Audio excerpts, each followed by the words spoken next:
Boa noite, irmãos. Paz e graça a todos. Queria convidar os irmãos para que a gente possa ler, meditar nessa noite uma porção que está em 1 João, capítulo 5. A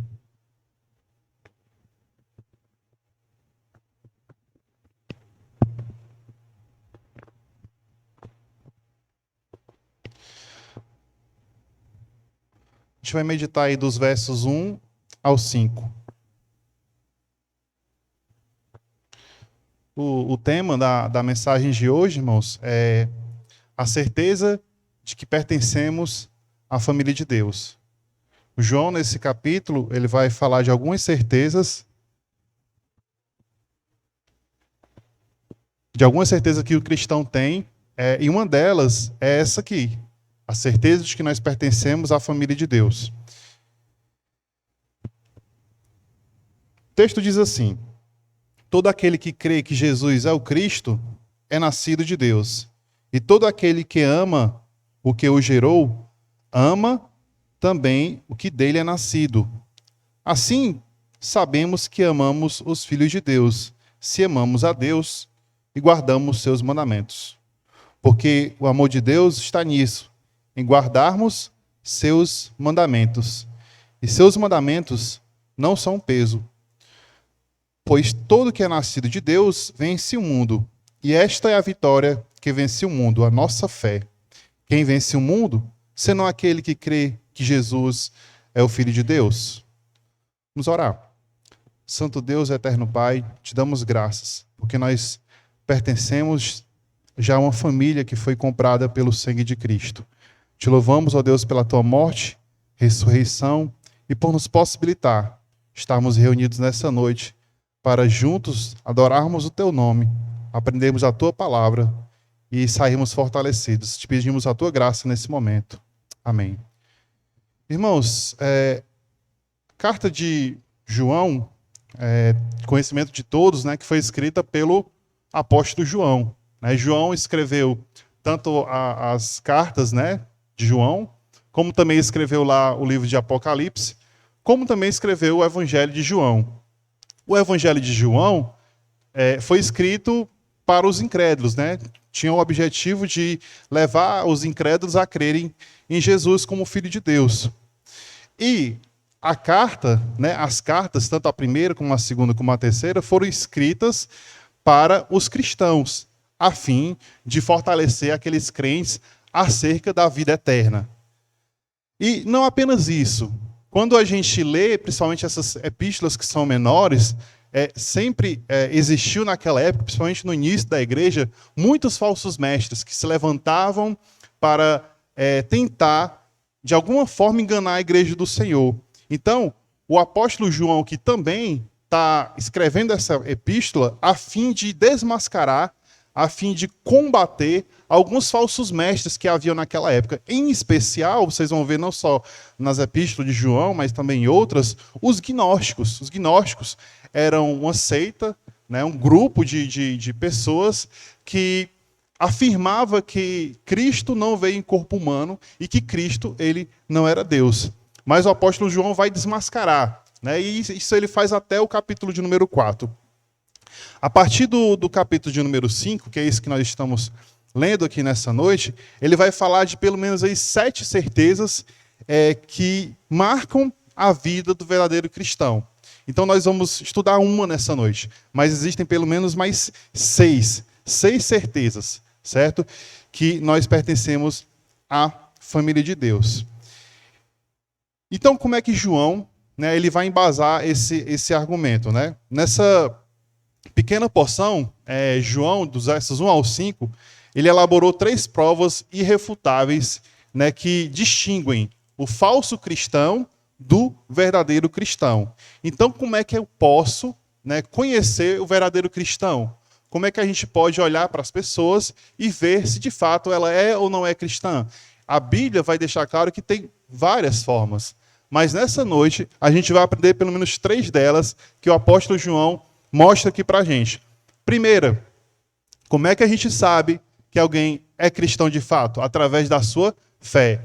E a fé aqui é como se fosse uma prova doutrinária, uma prova teológica. Os irmãos já sabem, né, o que é fé, a ideia lá de conhecimento, confiança e consentimento. Então está ligado mais a uma questão doutrinária. Essa fé é uma questão puramente doutrinária. Segunda, como é que eu posso conhecer? A segunda forma, como é que eu posso conhecer se uma pessoa de fato é cristã? Através do amor. E enquanto lá a fé é uma prova doutrinária, o amor ela é uma prova social. Né? Tanto que João vai falar muito aqui, a gente está estudando na EBD, né? Como é que eu provo que amo a Deus? Amando meu irmão. Então, o amor é uma característica do cristão. Né? E a terceira forma, terceira prova que ele vai colocar aqui, é a obediência. Então, como é que eu sei que, de fato, eu sou cristão? Quando eu obedeço a Deus. E essa, meus irmãos, é uma prova moral. Então, pela fé, é uma prova doutrinária. O amor é uma prova social, né? Está ligado uns aos outros, e a obediência é uma prova moral. É algo mais intrínseco entre você e Deus. Então, primeiramente, vamos começar aí pela fé. Né? Então, eu divido o texto nesses 3 pontos: fé, amor e obediência. E aqui eu peço até desculpa aos irmãos, mas eu vou fazer uma divisão que talvez fique confusa, mas espero que os irmãos possam entender. E aqui eu não estou, digamos assim, mudando ou dizendo que o que o apóstolo João fez estava errado. Porque o que eu vou fazer aqui? Como é que a gente vai ver essa ideia de que a fé ela é uma característica do verdadeiro cristão? Através dos versos 1a, 4 e 5. Tá? O apóstolo João ele trabalha muito bem a sua epístola, meus irmãos, e ele sempre, quando ele fala uma ideia, né, ele retoma essa ideia várias vezes ao longo do seu texto. Né? Então, assim, a mente brilhante do apóstolo, a gente às vezes não consegue acompanhar. Então, para esse momento aqui, para ficar mais didático para os irmãos, vamos ler os versos 1a, parte A, 4 e 5, que diz assim: todo aquele que crê que Jesus é o Cristo é nascido de Deus. Aí você pulou para o verso 4. Porque todo que é nascido de Deus vence o mundo. E essa é a vitória que eu venci o mundo, a nossa fé.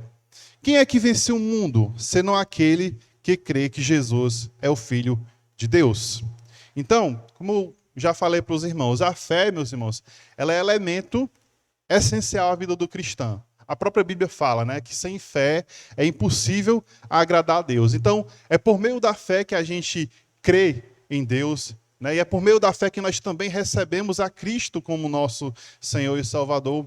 É pela fé também, irmãos, que nós recebemos o Espírito Santo, bem como todas as dádivas, bem como todas as bênçãos que o Espírito Santo traz à sua igreja. É por meio da fé também que nós cremos nesse Santo Espírito. A fé, meus irmãos, ela é uma dádiva de Deus. E o que eu quero dizer quando eu falo que ela é uma dádiva? É algo que você não pode se gloriar. Por quê? Porque Deus lhe concede essa fé. Não é você que abstrai essa fé de si mesmo e passa a confiar em Deus. Não, essa fé é algo que Deus lhe concedeu, que Deus lhe deu. Por isso que a fé é um dom, mas é um dom dado por Deus àqueles a quem Ele queria salvar. Por isso é algo que eu não posso me gloriar. Se eu for me gloriar, a Bíblia nos fala, né, que nós devemos nos gloriar tão somente no Senhor, não na fé que eu acho que brotou de mim, não, mas na fé que o próprio Deus embutiu em cada um de nós. O apóstolo nos lembra aí de que a fé ela é consequência do novo nascimento. Né? Veja o que ele diz aí no início do verso 1. No início do verso 1, todo aquele que crê que Jesus é o Cristo é nascido de Deus. Então, olha a ideia, que é uma ideia temporal, né? Então você nasceu, você creu, mas porque você nasceu de Deus. Ou seja, primeiro, meus irmãos, vem a ideia lá do novo nascimento. E os irmãos já sabem o que é o novo nascimento. Então, através do novo nascimento, que é a ideia de que nós recebemos uma nova vida, eu passo a ter fé em Cristo Jesus. Primeiro eu tenho que nascer de novo. Depois eu passo a receber essa fé.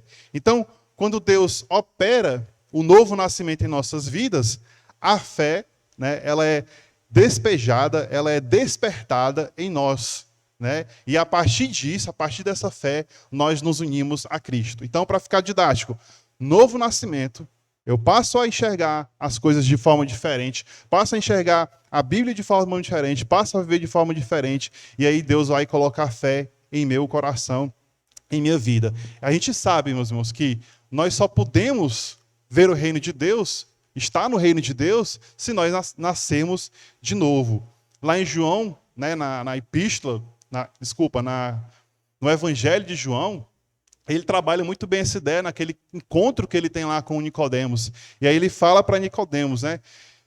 Ele diz assim, ó, na verdade, eu te digo, né, que aquele que não nascer de novo não pode ver o reino de Deus. Então, o novo nascimento é condição essencial, né, para que a gente adquira essa fé. E o novo nascimento, meus irmãos, ele contrasta com a antiga vida que a gente tinha. Então, se antes você servia ao Deus deste século, hoje você passa a servir quem?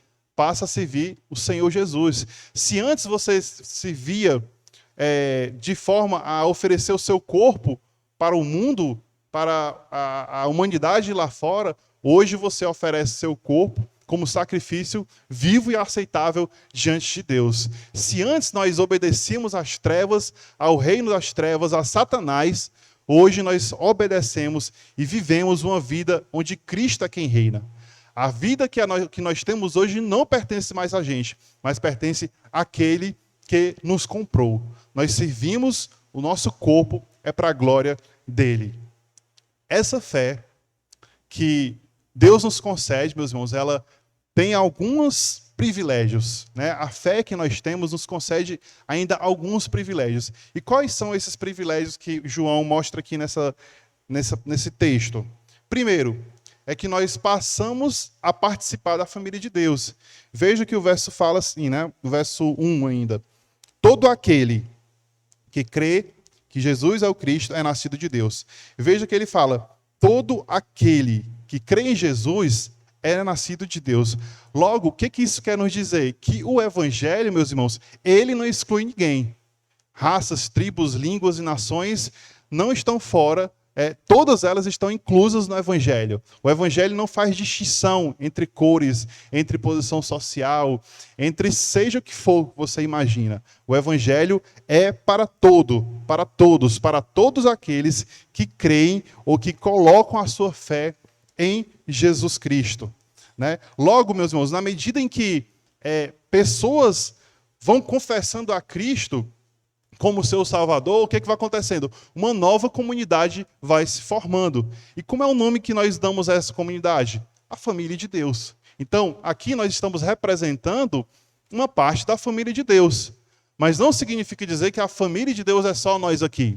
Existem várias e várias outras igrejas que também compõem uma parte da família de Deus. Não só no Brasil, mas também como em outros povos, em outras nações. E um dia, toda essa família vai ser o quê? Vai ser reunida. E nós estaremos com Cristo, nosso Senhor. Então, grande é esse privilégio. Porque se antes nós tínhamos já uma família de sangue, mas hoje nós temos um privilégio ainda maior, que é pertencer à família de Deus. Nós, quando nascemos, fomos unidos ali aos nossos parentes, os nossos irmãos, os nossos pais, né? Aquela sua família de sangue. No entanto, quando a gente cresce, a gente crê no Evangelho, a gente começa a entender que nós agora fazemos parte de uma nova família.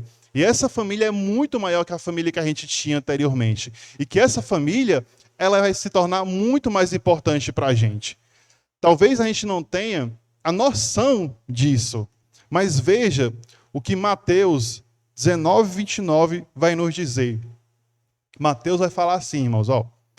Também, todos aqueles que tiverem deixado casas, irmãos, pai, mãe, filhos ou terras, por causa do meu nome, receberão 100 vezes mais e herdarão a vida eterna. Então veja que a gente não tem a força do contraste em nossos dias. O que eu quero dizer com isso?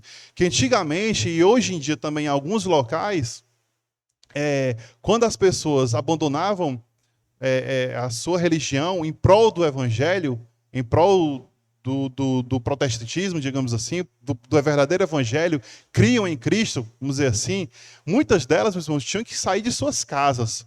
E isso é bem verdade ainda mais na época de Cristo, na época dos apóstolos, né? As pessoas eram despejadas de seus lares, né? Tinham que sair de suas casas, perdiam tudo muitas vezes. E aí, aquelas pessoas que perdiam as suas famílias de sangue, né? Elas passavam então a pertencer à família de Deus.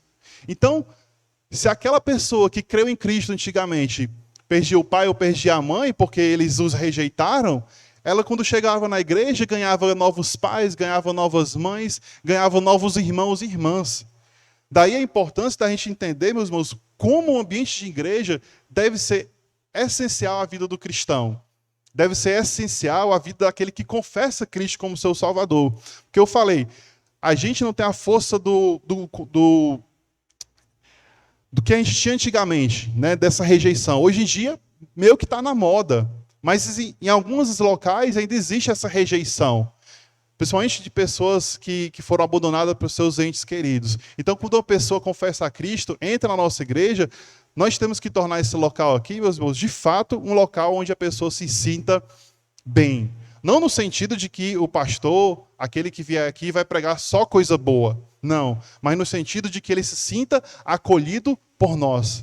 Porque se essa pessoa foi rejeitada no seu lar e ela chega na igreja e aqui tem um lar, várias pessoas para receberem, ela vai se sentir, de fato, nessa nova família, que é a família de Deus. Então, a primeira bênção é que a pessoa, através dessa fé, recebe uma nova família, que é a família de Deus.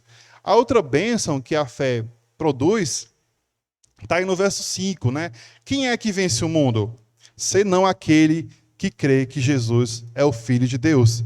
Então, qual é essa bênção? Pelo que os irmãos leram, é a vitória sobre o mundo. Através da fé, meus irmãos, eu consigo vencer o mundo. O apóstolo João ele faz uma pergunta, da qual ele mesmo responde. E aqui a gente vê algumas coisas, né? A primeira delas aí é esse verbo vencer. Esse verbo vencer, meus irmãos, ele não está sendo usado no passado, nem vai estar sendo usado no futuro. É um verbo que descreve uma ação contínua. Então, uma vez que Cristo ele venceu lá a morte, ele venceu lá Satanás, ele venceu o pecado, nós também, meus irmãos, passamos a conseguir vencer também todos os males que nós enfrentamos no nosso dia a dia. Então, essa ideia de vencer é algo contínuo, porque diariamente nós estamos lutando contra o pecado. Diariamente você tem que renunciar a uma coisa que satisfará a sua carne em prol do Senhor. Diariamente nós temos que fechar as nossas bocas para não falarmos palavras que vão entristecer ao Espírito Santo. Então, você hoje tem essa capacidade, tem esse poder, né, digamos assim, de suportar os males que enfrentamos diariamente.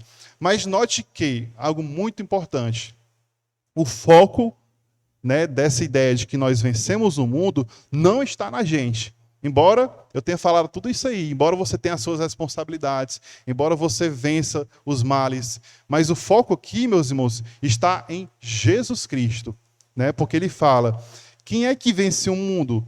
Senão aquele que crê que Jesus é o Filho de Deus. O foco não está na gente, o foco está na pessoa de Cristo, porque hoje você e eu só podemos vencer o mal porque Cristo lá na cruz já venceu tudo isso.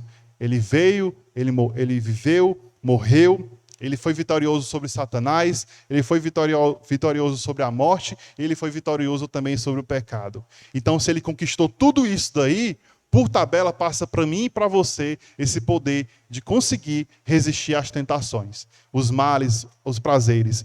Isso não significa dizer, e João, ele é muito claro, meus irmãos, isso não significa dizer que você não vai mais pecar.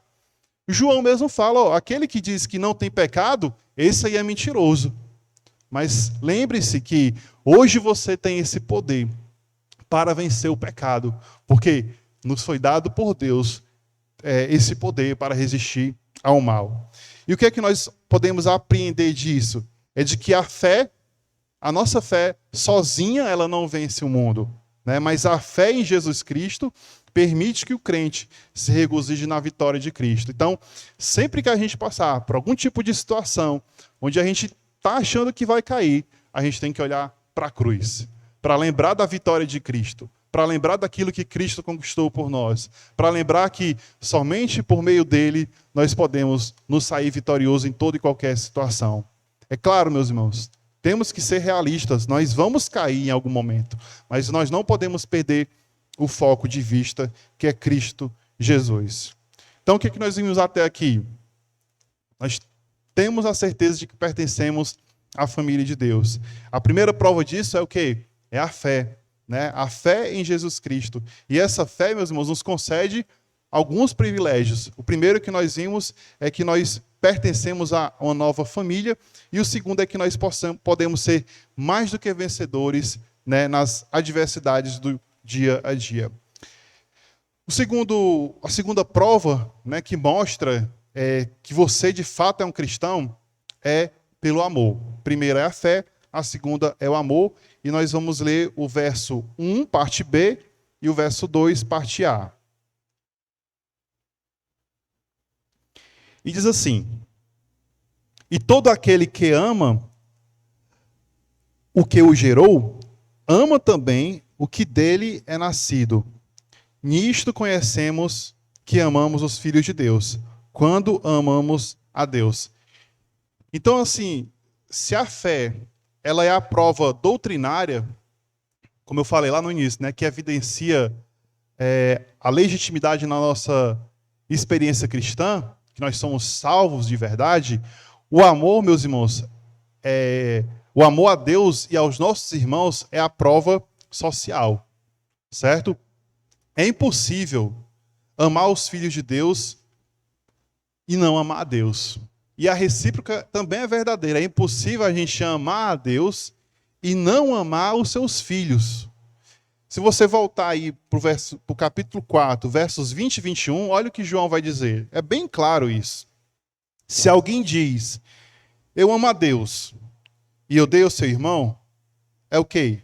Mentiroso. Pois quem não ama seu irmão a quem viu, não pode amar a Deus a quem não viu.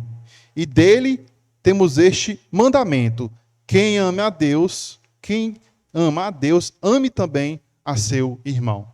Então, amar a Deus, né, e amar o próximo, meus irmãos, é um mandamento. Então, se nós dizemos que amamos a Deus, eu amo ao Senhor de todo o meu coração, mas não amo o seu próximo, e a gente está estudando a escola bíblica, né, e nós vimos e temos visto que é esse amar o próximo. Inclusive, por coincidência, foi até eu que dei a aula sobre amai-vos uns aos outros. E o que nós aprendemos naquela aula lá? Só recapitulando para os irmãos, porque faz parte aqui do nosso texto. O que é amar o próximo? O que é amar o próximo para você? É só dar a paz do Senhor? É só amar o próximo, meus irmãos? Por que nós temos que viver esse mandamento? Porque lá na revista a gente entendeu que porque é uma necessidade vital para todos nós. Porque como é que eu provo que amo a Deus? É amando o meu irmão. Se eu não amo meu irmão, meus irmãos, eu não amo a Deus.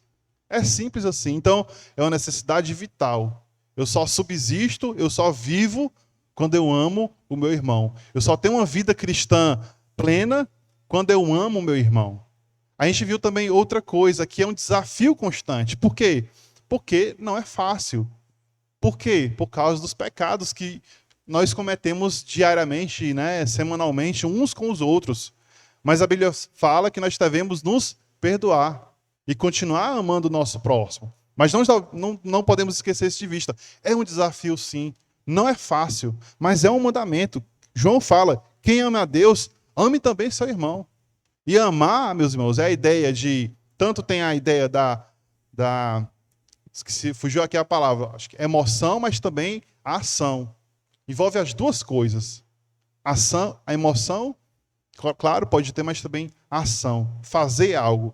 E a gente vê também que o amor é uma bênção inestimável. A gente consegue entender, meus irmãos, que quando nós vivemos esse mandamento do amor, a gente vive de maneira mais próspera espiritualmente. Eu até coloquei algumas formas práticas de que como nós podemos amar, né? Peguei até da aula também, que é agindo com generosidade para com o nosso irmão, para com a igreja que você se congrega, abençoando o seu irmão quando ele precisar de alguma coisa. Socorrendo e servindo ao próximo também é uma outra forma que eu demonstro o meu amor ao próximo. Trazendo encorajamento. Às vezes algum irmão está passando por alguma dificuldade espiritual e você vai lá e encoraja aquele irmão, e ajuda aquele irmão, fortalece aquele irmão. É sendo prestativo. O que não falta na igreja é de pessoas omissas, onde sabe da necessidade de fulano, mas simplesmente não fazem nada. E quando eu falo assim, meus irmãos, de maneira geral, não apenas a Igreja Bíblica Monte Sião. E dando bons conselhos, dispondo-se a servir ao próximo. São formas práticas, onde nós podemos também demonstrar o nosso amor ao próximo. Então nós vimos fé, é uma forma de eu mostrar que sou de fato cristão, nós somos conhecidos pela fé, somos conhecidos pelo amor, e por fim, irmãos, somos também conhecidos pela obediência. E aí a gente vai ler os versos 2 e 3, os dois versos de forma íntegra.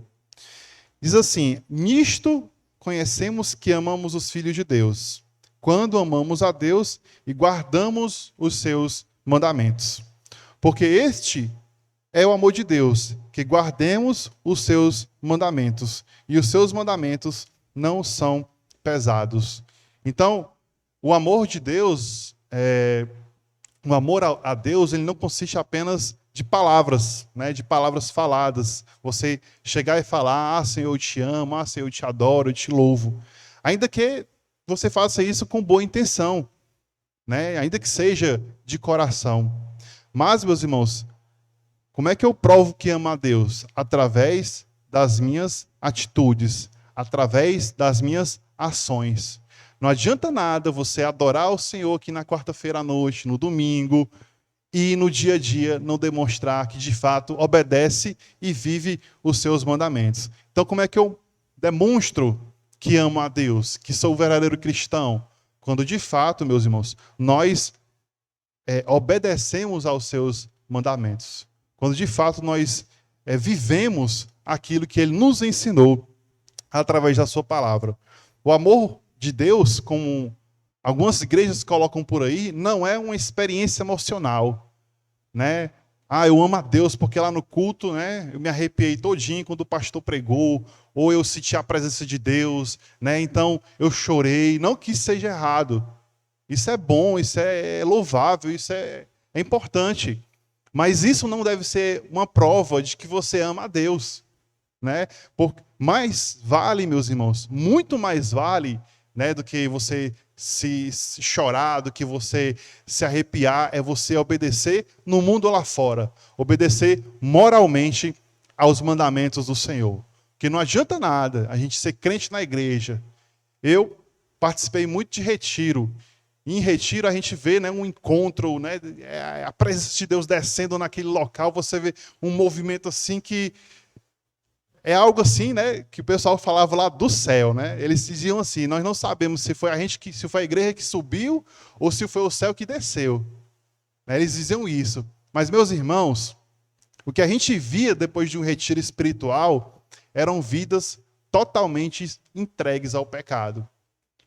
Lá no retiro era uma bênção de Deus, né? Aquele poder e tal, mas quando ia lá fora, o testemunho desses irmãos era totalmente negativo. Então, mais do que experiência emocional, meus irmãos, é obediência moral. Se você aliar os dois, amém. Você ainda vai ser mais abençoado, porque também é bom a gente chorar na presença de Deus, é bom a gente se alegrar na presença de Deus, é bom tudo isso daí, desde que a gente demonstre lá fora a obediência aos mandamentos do Senhor. Já caminhando aqui para o fim, meus irmãos, o amor aos cristãos se expressa em serviço sacrificial. Como é que a gente expressa nosso amor para com o próximo? Se sacrificando por ele. Porque muitas vezes a gente vai ter que abrir mão do próprio tempo, abrir mão de si mesmo para ajudar o próximo.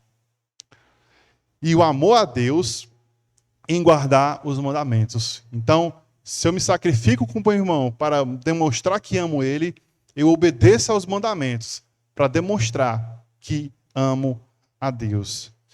E João ainda vai falar que esses mandamentos, meus irmãos, eles não são penosos, porque amamos a Deus, e quem ama obedece com alegria, obedece com amor, não como por obrigação. Então, você tem lá, só para retratar, só para trazer um exemplo, você tem lá os 10 mandamentos, por exemplo.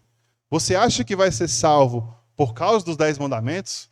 Não, meus irmãos. Nós somos salvos por meio de Cristo. Nós somos salvos por causa da cruz. Por causa que Cristo lá já pagou as nossas dívidas, já pendurou lá na cruz do Calvário. Nós somos salvos por isso. Mas como que eu e você podemos demonstrar essa gratidão pela nossa salvação? É obedecendo aos seus mandamentos. Então, meus irmãos, a palavra que eu tinha para os irmãos nessa noite era essa: fé, amor e obediência. São provas cabais que mostram que nós somos cristãos. O apóstolo João ainda vai falar outras certezas daqueles que pertencem à família de Deus. Mas por hora é isso: fé, amor e obediência. Que Deus possa nos ajudar a viver essas bênçãos, a viver essa realidade de forma ainda mais plena dentro da igreja e principalmente no mundo lá fora, que é onde de fato, meus irmãos, nós colocamos aquilo que nós aprendemos aqui de forma ainda mais prática lá fora, mas nunca esquecendo que é na igreja de Deus onde de fato nós desfrutamos de todas essas bênçãos de forma plena e perfeita. Amém, irmãos? Pastor?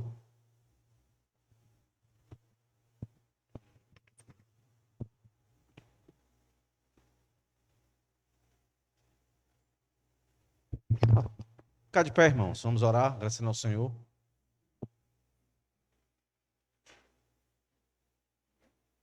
Fé, amor e obediência. Senhor, muito obrigado por essa noite.